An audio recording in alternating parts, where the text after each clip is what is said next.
Hi Year 10, welcome to our second lesson this week. It's an absolutely boiling day, so rather than being out and enjoy the sun, I thought I'd sit and do this video for you guys because I'm very ginger and the sun very much does not agree with me.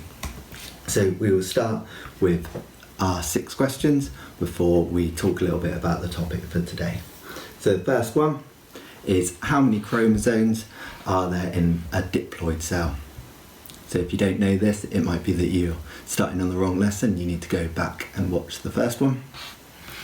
2, what are alleles? Again, from our first lesson this week. So go back and watch that if you're not sure. 3, give an example of discontinuous variation. Good. 4, what are the 4 different types of pathogen? So thinking back to our first lesson of biology from this previous unit, this unit that we're still kind of doing. 4 types of pathogen that cause communicable disease. 5, what are the products of a reaction between sodium hydroxide and sulfuric acid? So a little bit of chemistry for you. And then finally, state the equation for work done. So thinking back to our physics that we did right at the start of this lockdown process. Okay, good. So our answers then. There are 46 chromosomes in a regular diploid cell, which are most cells in your body. We'll look at that a little bit more today. Alleles are different versions of the same gene, so you might have a gene for eye colour and a couple of different versions of it. So one for brown eyes, one for green. They can be dominant and recessive. Discontinuous variation is variation where there's groups of it, so like blood group, gender, eye colour. There's only so many different types you can have. Your types of pathogen are protists, virus, bacteria and fungi. When you mix sodium hydroxide and sulfuric acid, you get sodium sulfate. That's the salt that would form. You'd also get water because it's a neutralization reaction. And then work done is equal to force times by distance. Good. So this is our second lesson of this unit, and today we're going to be looking at sexual and asexual reproduction, and it is only a wee bit weird to be talking about this in my living room on my own into my iPhone. Okay, so before we go on and look at these topics, we can just think back to what we looked at last lesson, which is what a gene is and how that links to our overall DNA. So remember, all our cells have 46 chromosomes in them, or most of our cells do at least, and those chromosomes are made up of strands of DNA, and DNA is made up of a gene. And it's a gene that codes for a particular protein, which gives you your characteristics.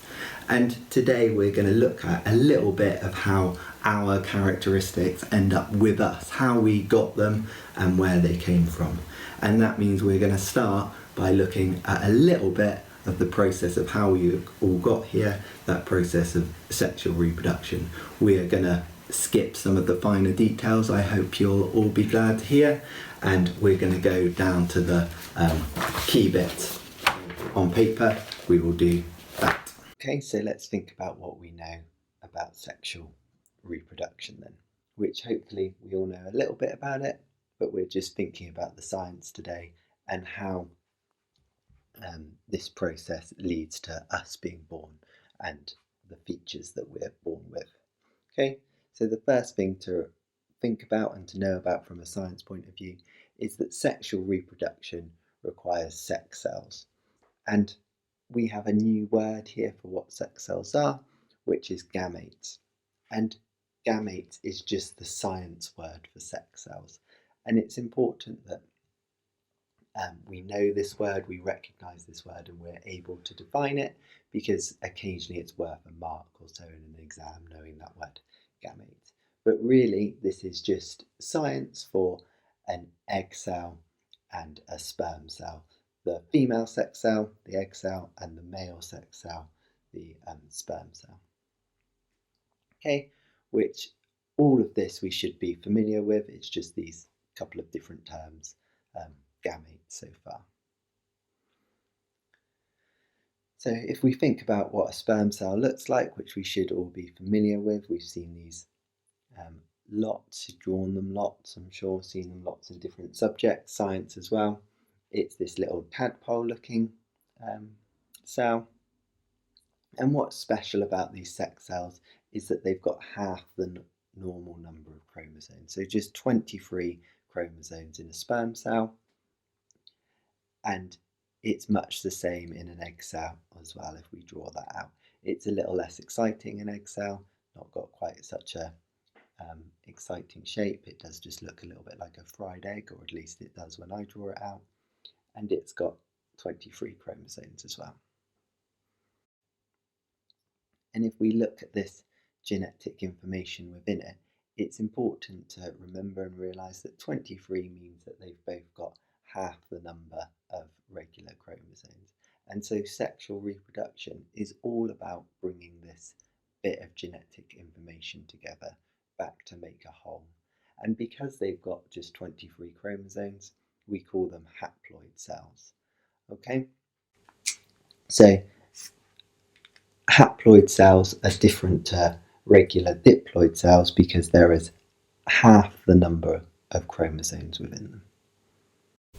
And when these two cells come together, they go through a process called fusion. So this is what we think of as conception, the moment those two cells join together to make one fertilized egg, one single cell, which now has back to the full amount of genetic material within it, that full 46 chromosomes, and it's back to being a diploid cell.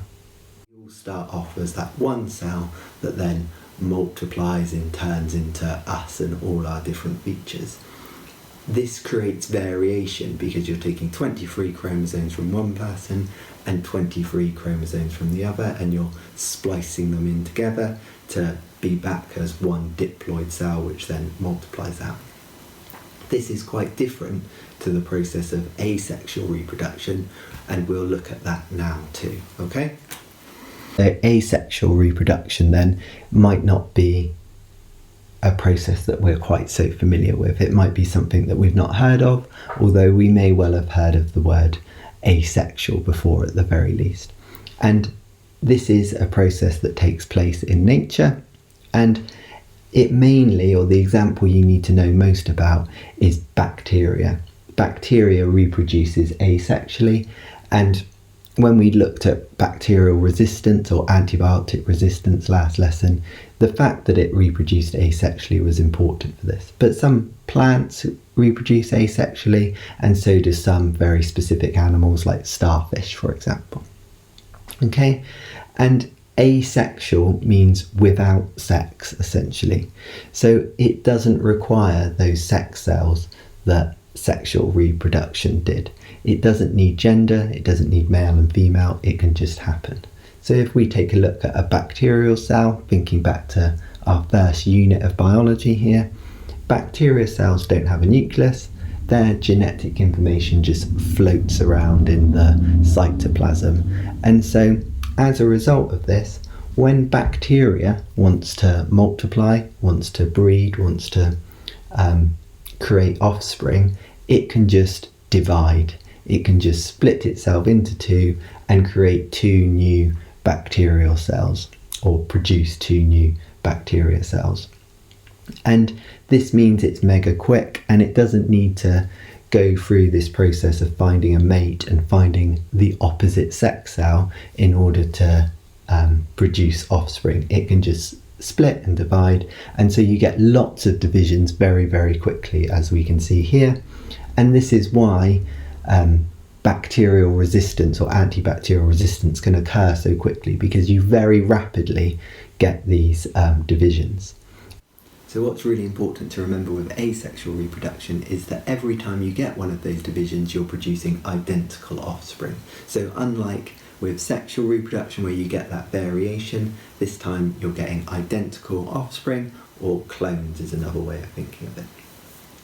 Nature has developed these two different ways of reproducing, of organisms producing offspring, and there are some good points and bad points to both of these things, and there are reasons that different organisms do different methods.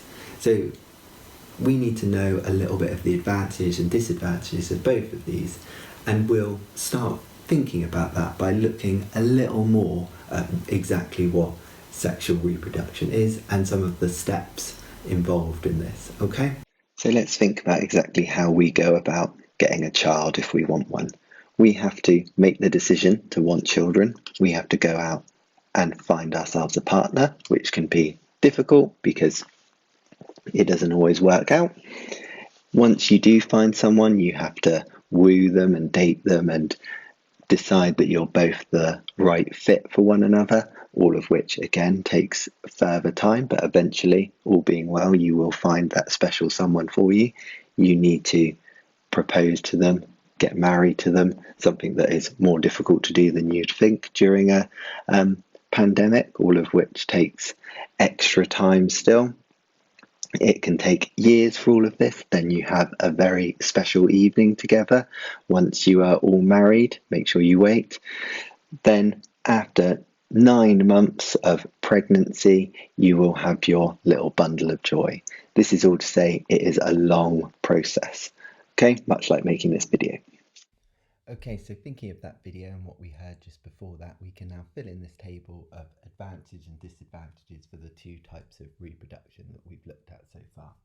And thinking of that video in particular and what we know about asexual reproduction, we'll start here. So asexual reproduction, you don't need to go through any of that process we just looked at. It's quick, it always works, unlike sexual reproduction, which has a certain failure rate. It doesn't require lots of genders, and it doesn't require resources or energy. So reproducing asexually for things like plants, which therefore, if they're doing this kind of reproduction, don't need to bother making seeds and things like that, and the same for other organisms to a certain extent, it means that they just require less energy, less resource, it's quicker, it's more efficient essentially. Whereas the key advantage for sexual reproduction is that it produces that variation, and therefore you can get adaptations. And we are the product of millions of years of adaptations. It's why we have opposable thumbs, it's why we have immune systems, it's why we're top of the food chain. And that adaptation and variation also means that we're not that susceptible to diseases. So if we all had the exact same immune system, one particular virus, one particular illness could spread through us all very, very quickly. So we all have different immunities and different levels of defense to something like the coronavirus, which is why we don't all get affected by it quite so much. Whereas with asexual reproduction, every offspring is genetically identical, and so there is no variation, and so something that will attack one of those species will attack all of them, and that's why populations can get wiped out very quickly. There is a disease that affects starfish, which reproduce asexually, which spreads through the entire population very quickly. And as well, because it's asexual reproduction, there's no real need for species to move out. And so generally, plants that reproduce asexually stay in one place rather than spreading across a wider area. And again, that means one fire, one disease is more easily or more likely to wipe out the entire species. And finally, the disadvantages of sexual reproduction is that it's slow, it does require different genders, and that it's not guaranteed to be successful. There's a decent failure rate there. It can take a while to conceive. And those variations that we can produce through it, which can be good, which can produce adaptations, can also cause problems. It can mean that we get certain genetic disorders, certain sexually transmitted diseases can also be passed through this process. And we'll look more at that in the next couple of lessons. So we'll finish today by looking at this 6-mark question here, in which it talks to you about a plant that reproduces asexually. And it simply asks you to discuss the advantages and disadvantages of reproducing asexually. And although it gives you this article, it's not too important. What's important is that you know these advantages and disadvantages. So for 6 marks, we just need to make 6 points. We may as well start with advantages. The first one is that they can reproduce even though all are male. When you read that article, it mentions that all the trees in the forest are male, and so they can't reproduce sexually anyway, so it's kind of vital for them. And these plants, because they're reproducing asexually, it will be really reliable and it will be really quick, and so the plant population will grow quickly. It's important to realise asexual reproduction always works, and so you don't need to worry about it not working.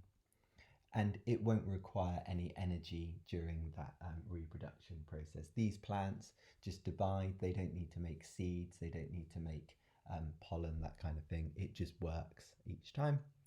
Whereas the disadvantages then, the main one is the lack of genetic variation, which means that one disease could spread through the entire population of these trees and destroy them all, and that would be it. Whereas asexual reproduction would allow for some variation, allow for some natural immunity, and then finally, that population will not spread much from that area because there's no need for them to move around. They've got everything they need there. And that means that, again, one fire, whatever else, wipes out that entire area, wipes out all those trees. Okay, this is a 6-mark question, which is fairly straightforward. You just need to make sure you list those 6 points and it appears in your assignment. Good. So thanks for watching. Hope you all enjoyed that. We're drawing ever closer to hopefully being able to sit in a classroom together again. Until then, hope you all stay safe. Thanks very much for watching. Bye-bye.